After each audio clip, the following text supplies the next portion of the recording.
Hey there, welcome to the DFS build. I'm Kevin Roberts, joined with Taylor Smith, and we are ready to walk you through this 8-game slate on Monday over at DraftKings. The slate is split up into two sections for reasons known to nobody. There are a lot of other games in another slate, but this is the main one, and this is the one we're going to tackle and hopefully help you win some money. If this video helps you out in any way, stop right now and smash the like button, and then also subscribe to the channel. That will alert you to future videos. That will help us out and let us know that we're doing something right as well. We cover NBA every single day that we're able to, except for the weekends at times. And then obviously we also hit on NFL slates the best we can. So let's get going here. We'll go position by position and point out the plays that we like the most, trying to factor in ownership, matchups, and fantasy point projection. So at point guard, leading the way is Trae Young. Best projection of all point guards with 50 fantasy points. Next closest is Ja Morant at 47. Trae is carrying 0 ownership because a perceived to be difficult matchup with Boston, but Boston is down Jaylen Brown and who else are they missing? Oh, God, Zinger. So Porzingis is obviously still out. So they're going to be shorthanded. The game is in Atlanta too, so that is obviously a bit of a spike, I think, in general. So let's just start right off the bat. Even though there's no ownership flocking towards Trae, do you have any interest in him at 10.3K? That's pretty high for him. I know that they're without Hunter and Bogdanovich and stuff, but 10-3 against Boston just seems really steep to me. There's not a lot to pay for on the DK slate. There are a few obvious spends like Tatum, who will be owned, but I'm still not that interested in Trae Young. I just think there's a lot else to like at point guard in the mid-range, especially, that I'll be playing instead. Yeah, I mean, there's still the presence of Drew Holiday and Derek White defensively, so it's not like it's a very fun matchup for Trae specifically. If you're going to pay 10K, why not just play the chalky Tatum? He looks like a smash with Jaylen Brown out. And then obviously you do have Giannis. If you want to pay like 1,000 more, I mean, Giannis also is not going to be very owned. He is questionable though, so we'll have to touch on that. And then obviously there's going to be Anthony Davis too at 10.8K. So there are other options. I'm in agreement with you, especially at a loaded position like point guard. Obviously, Ja Morant is 1K less, and he projects pretty close to what Trae does. He also is not going to be very owned. Cade Cunningham is pulling in significant ownership at 22%.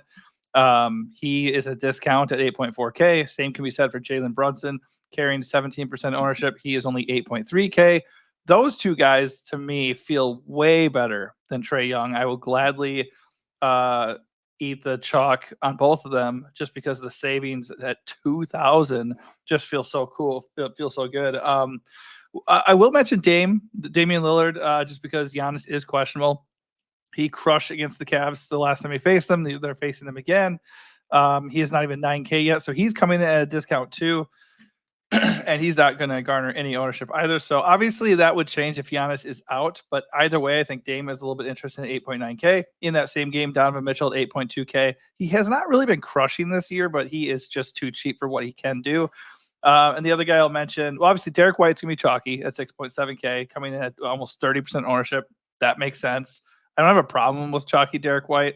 But, there's also Jordan Poole, who is $900 more expensive, projects about the same, and isn't going to be remotely owned. So I do have interest in Jordan Poole as well at that price. I'm getting to no Jordan Poole right now, which is a little bit worrisome, but it is still a pretty big slate, even though it's half as big as the FanDuel one. I like the Mitchell call in particular. High usage guards just demoralized Milwaukee ever since they swapped Holiday for Lillard, so not a huge surprise there. I think Mitchell is an awesome play, especially if he's overlooked. He was more owned than I thought in this matchup 2 days ago, but I'm going back to the well with him. Love the Cade call, love the Brunson call. Josh Giddey is someone on my radar at 6'9". Minutes have been trending up a little bit for him. He's played pretty well. Not a high usage guy, but he does a lot of things when he's out there. Otherwise, Garland is fine. Sexton is fine with Jordan Clarkson out and Markkanen doubtful for Utah. Don't mind that in a high total game against Chicago. The best value, I think, is Drew Holiday at 5.4. Just mega cheap for him. No Jaylen Brown. elite matchup against Atlanta. Trae Young, obviously one of the worst defenders in the league. So Holiday at 5'4" is kind of a smash and someone that I'm getting to a ton right now. Yeah, I was just going to say the next thing I wanted to discuss is what values we like that point guard. Drew looks really, really good at 5.4K. You can play him right alongside any other Celtics you want, or you could just gain leverage on the chalk, the Derek White chalk, and play him, at 5.4K. Peyton Pritchard is going to be chalky too. So again, he's $200 more than Pritchard. He seems a little bit safer than Pritchard. Maybe you could argue Pritchard has a higher ceiling just because he's kind of been the more explosive scorer. I also don't mind Keontae George at 6.1K. Got to keep an eye on the Lakers situation too. Both Austin Reeves and D'Lo are banged up. So if one of them is out, the other one would look really, really good. And if both of them are out, I guess that would make LeBron more of a playmaker in this game, and he would be looking pretty good. I think he's 9K flat. If you want to go further down, we can look at the Wizards guys. Carrington at 4.6K. He's going to get minutes. He projects pretty well. He is going to garner ownership because of that, but he looks like a pretty good value. Who's the other Wizards guy? Keyshawn George, 3.9K. He's not a point guard. But just since I'm mentioning Wizards punts, both of them are viable. Podziemski at 6.3K would be okay if we got wind of Curry being out again. But with Curry potentially back, I don't think I want to do that. The last guy I'll mention, not exactly a major punt, but Malik Monk, if Kevin Huerter is out, Malik Monk at 5.7 looks really, really good. And then, Huerter's not a point guard, but if Huerter is in, he himself is pretty cheap and he would look viable as well. I think the game I mentioned Kobe White. And I assume Zach Lane's questionable that game against Utah. Like that's 2 top 5 pace teams and 4 defenses as well. So Kobe White and Ayo Dosunmu will, in theory, get pretty big boosts if Levine is out. Yeah, I think Bulls across the board look pretty appealing. Ownership will be the only thing that kind of dissuades me if that ends up being the case. Like right now, Giddey is pulling about 20% ownership. Kobe White is pulling none. So between the two, I definitely prefer Kobe White. I know Giddey's been the better per-minute guy overall, but we know Kobe has a ceiling, and if Levine is indeed out, Kobe looks like a smash play in my opinion. And Vooch, like across the board, the Bulls look really, really good. The Jazz are a great matchup, so I'm with you on that for sure. All right, let's kick it over to shooting guard, where Donovan Mitchell, who I had already mentioned, and Jordan Poole share the top spot with a 40-point fantasy projection. I mean, if you look at just price and projection, Jordan Poole grades out as the better value, but he's carrying more ownership, and we know Donovan Mitchell has the superior ceiling, so I'm going Donovan Mitchell over Jordan Poole all day. Derek White is the best value at the position, though, 6.7K. Pushing for a 40-point fantasy projection. Obviously, we said Jaylen Brown and no Porzingis, so he looks really, really good. The only question is, do you want to eat the 30% chalk? I don't really care on this slate. That looks like a pretty good spot to eat chalk if you're going to. You mentioned the Levine issue, so Kobe White is over here at 6.8K still. Giddey is not shooting guard eligible. Schroeder at 7K flat, point guard or shooting guard. I think that's okay. He projects decently. The price is ticking up. Memphis is not the most amazing matchup, though, but no Marcus Smart, so it's not as bad as it could be. And again, the Lakers situation, monitor that because Austin Reeves is at 6.2. If D'Lo's out, he would look really, really good. He looks good anyways. They're both really cheap. They're always cheap. So I like them in general. If you just like have one last spot and you have 6.2K and you want to go use on D'Lo or Reeves, that's totally fine no matter what. But if one of them are out, they would just look really, really good. Is there anybody else with shooting guard that you're seeing that you like? I don't know if you actually mentioned Levine by name, but if he's in, he's an awesome play. One of the best plays on the slate, I think, at guard forward eligible. 7,200 is not enough for him in this spot, in my opinion. So I like that quite a bit. I like Mikal Bridges. I don't love the game. Houston against New York. A couple of good defensive teams that don't necessarily play fast, but the Knicks always play their guys like 35 to 40 minutes. This game should be close in theory. Bridges is decent per minute, and he's not going to be popular, I don't think, at all. So 6'2", I believe he is. I think he's a strong mid-range value. I like the Huerter call you mentioned. Tim Hardaway's 4K flat. He has a role for Detroit. It is what it is. And then I think Colin Sexton is another. I mentioned at point guard, but You can play him at shooting guard, which is a significantly weaker position overall. Yeah, I will also mention Bilal Koulibaly, if I butchered that first name. He's been crushing, man. 36 plus fantasy points in each of his last 2 games, 27 plus fantasy points in each of his last 4 games. He's getting a lot of minutes. He does have a lot of different things besides just scoring, but he is scoring the ball really well. 17 plus real points in each of his last 4 games. The Warriors are not a fun draw at all, and his price has ticked up to 5.7K. But given his role, if this is who we can expect him to be, he is a discount. So I do not mind him at 5.7K. If you get there, he is not carrying ownership, I don't think. Yeah, he is 16%, but that could change just because there are guys that we should have interest in. And I did not mention Levine as a guy we should play, but if he's in, I'm 100% with you. I think it's just bulls across the board.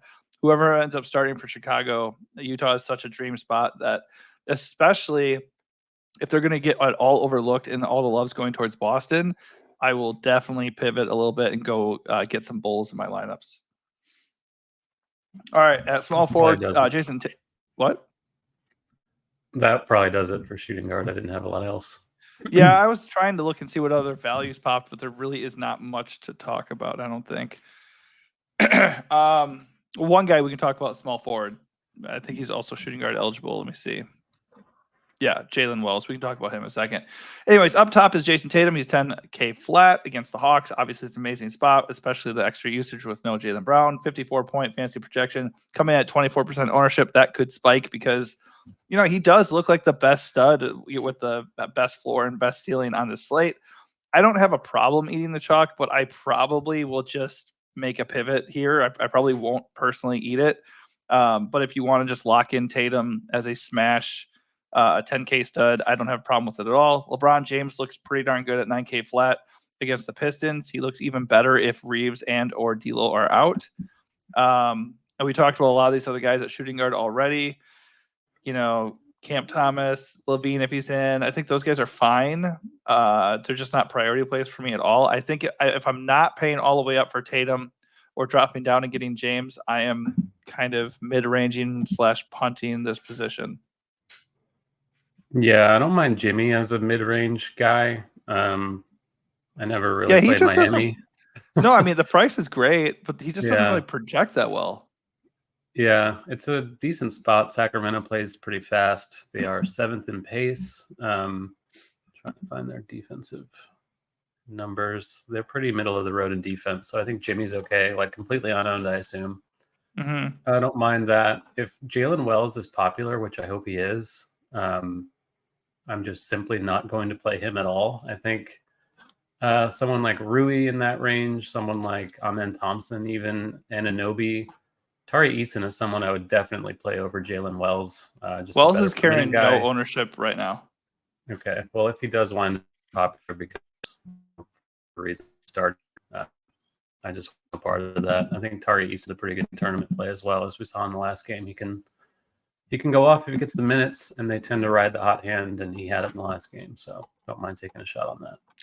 Yeah, if the ownership ticks up, I'd be with you. But right now, it's non-existent, and he played 36 minutes in each of the last 2 games. There's still no Marcus Smart or Desmond Bane. So, I mean, 5.1K is too cheap for what he's been doing and how much he's been playing. So I have no problem eating that. That's not that cheap, right? Like I think it's cheap. I think it's cheap enough for a guy playing 36 minutes, and he's pretty involved when he's out there. Like he's scoring well. He's 5 points per minute. Well, I'm just saying. No, I mean, yeah, I mean, his per minute isn't amazing, but he's doing a lot of different things. He is scoring the ball well. So I don't mind it. I think a 5.1K, especially if he's not going to get owned. If he's not going to be owned, I really like him. Koulibaly's still there at 5.7K. He's a decent value, a little bit of a pivot, I guess, but he's carrying much more ownership than Wells is. I said Monk already. I like him a little bit. Keyshawn George, 3.9K. So you can go down even further from Wells and save some cash. Less stable of an option, but he is an option nonetheless. Tari Eason is a great per minute guy, as you said. He looks fine. You could take a punt like Sam Hauser at 3.5K. He's projecting for 24 minutes. So, you know, maybe he just lights it up. I mean, it is a really good matchup against the Hawks. I think he's a very viable tournament punt at 3.5. Dylan Brooks just plays like the whole freaking game for the Rockets. I mean, I don't like playing him ever, but he's 4.3K and projected for 34 minutes, so you absolutely can consider him. I certainly would. You mentioned Tim Hardaway Jr. He's out there for like 25 minutes. If he can hit his shots at 4K flat, you can do worse. And one other guy we'll mention, just because Lauri Markkanen is now doubtful to play tonight, Cody Williams at 3.8K. Not safe by any means, but he has a shot at 30 minutes in this game, and he is a talented first-round pick from this year. So, if they let him play 30 minutes, he could get you there at that price. All right. Moving on to power forward. We already talked about Tatum and James and some of these other guys leading the way, though. Giannis is just above Tatum in terms of raw points projection. He is questionable. He's battling 2 different injuries, patella tendonitis and now an adductor strain or something. So never fun, and he's just never healthy, it seems. The only good thing about Giannis is he has 2 good things. Great projection, best projection of the slate. That's not true. He's just behind Brow, I believe. But he's not even pulling 8% ownership. So if everybody's going to be paying for Tatum, I absolutely will consider pivoting and paying 1,000 more and getting Giannis and hope he breaks the slate. So he's definitely in play for me.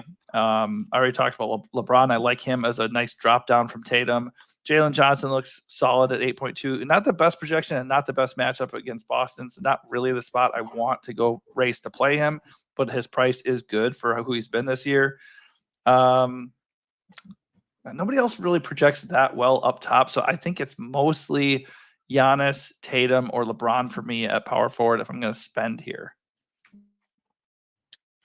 It's really LeBron.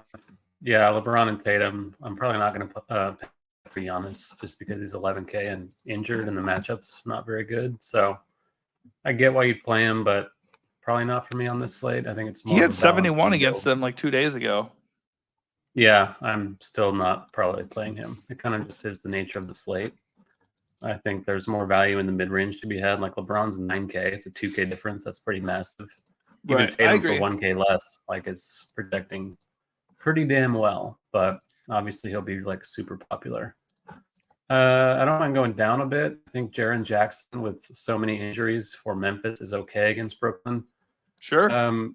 Issue with he and Morant is they're going to play 30 minutes-ish. And they're kind of dealing with their own things, but there's still some upside there. I don't mind that. DeRozan maybe has a flyer, but the matchup's pretty poopy for him. Mid-range guys, Keegan Murray, Cam Johnson look okay. Jabari Smith under 6K, I don't hate that. And then the one I like the most as a value at 5,600 is Alex Sarr for the Wizards. No Kuzma, no Bagley, so the minutes are pretty secure for him-ish, 25 to 28 maybe. Good value, decent enough matchup against Golden State. I think he's kind of sneaky and shouldn't be super popular on this slate. Yeah, I actually like that call quite a bit. His minutes are a bit wonky. He can have foul issues, but he has been kind of crushing per minute wise. He's had 25 plus fantasy points in each of his last 4 games. The minutes are ticking up slowly. It does feel like a spot where he could crush as long as he's actually out there and not dealing with foul trouble or anything. And also the game doesn't blow out. So at 5.6K, that is a really good call. I will say keep an eye on the Giannis news because I think everybody will flock towards him, and that's okay. 5.8K Bobby Portis will look really, really good and will be a smash play if Giannis is out. I like him anyways a little bit at 5.8K, but the minutes are not really solidified, so it's a gamble for sure. I'll mention Filipowski just because he'll get some run if Lowry's out, but he hasn't really been doing that well with the minutes he's been getting. No other punts really stand out. You mentioned Tari Eason. Again, we can use him at power forward. And Hauser is an interesting punt at 3.5K. Honestly, the more I think about it, I think the play here is going to be LeBron. I feel like I say this every slate, but LeBron projects pretty darn well for a guy at 9K flat. He's $1,000 cheaper than Tatum and 2K cheaper than Giannis, and he's not projecting for ownership. So I do like the JJJ call, Jaren Jackson. I don't love the minutes for him or Ja, but as Ja proved a couple slates ago, they can do it no matter how many minutes they're getting, it seems. And the matchup is really good. So I don't mind that, but I think I'm going LeBron here. All right, at center, Anthony Davis. not carrying a lot of ownership. So he is a little bit interesting. He's 10.8K, $200 cheaper than Giannis, $800 more than Tatum. So he is definitely a good leverage play on Tatum. I think if I was going to pay up over Tatum to gain leverage, it would probably be Brow, especially since the matchup with the Pistons is much better than a matchup with Cleveland. You can still do that with Giannis if you want, but you made a good point there. And I just think if you're going to do that, Brow is probably the way to get it done. Sabonis at 9.8K looks pretty good. The matchup with Miami is not good, so it's probably not a slate where I'm going to be picking on them and taking Sabonis. Vooch at 7.9 is one of the better values in the mid-range of the entire slate. He's not even 8K. He projects for almost 43 fantasy points, and he gets the Jazz, so that is looking pretty good to me. Cat and Şengün look really, really good, man. I mean, you can pick your poison. I think I prefer Şengün just because he has that triple-double upside, but his prices come down. We know he has a ceiling. Hasn't really been there this year consistently, but I'm okay with taking a shot on him at 8.1K.